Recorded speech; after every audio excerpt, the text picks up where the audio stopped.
So anyway, maintenant, on est à une place où euh, c'est la fin de l'histoire, right? So, en 1989, 90, l'Union soviétique est vraiment prête à s'effondrer.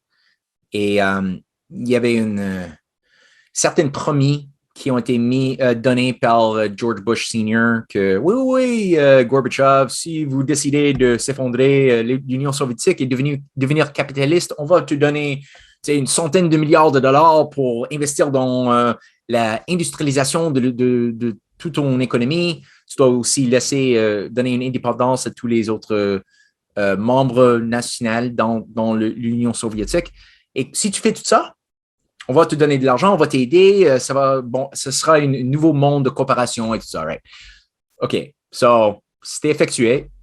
Les Russes ont fait ce qu'ils ont promis, mais comme on a vu, les forces qui contrôlaient Bush Senior et après lui Clinton, le Rhodes Scholar, a été pas vraiment honnête. Leur plan, c'était toujours de juste détruire complètement l'Union soviétique avec la perestroïka, la privatisation de tout ce qui était national et la création d'une nouvelle classe oligarchique contrôlée par Londres et Washington.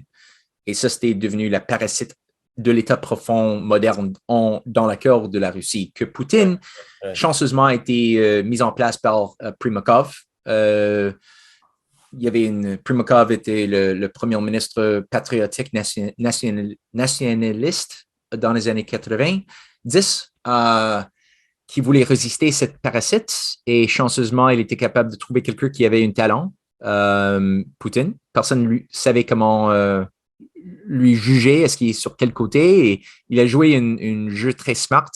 Beaucoup des élites qui ne sont pas nécessairement morales lui avaient donné une certaine foi. Il croit que peut-être il est sur notre côté. Mais finalement, commençant, je pense, vraiment vers 2001-2002, après le 11 septembre, Poutine a commencé de lancer une attaque contre cette oligarchie et de mettre de plus en plus les lois de la nation en action pour la première fois pour mettre ces oligarches en prison. Il y avait plusieurs qui ont été mis en prison. Et des autres oligarches ont soit échappé la prison en sortissant de la Russie. Et Londres était là pour les protéger. Des autres ont venu en Floride ou à New York.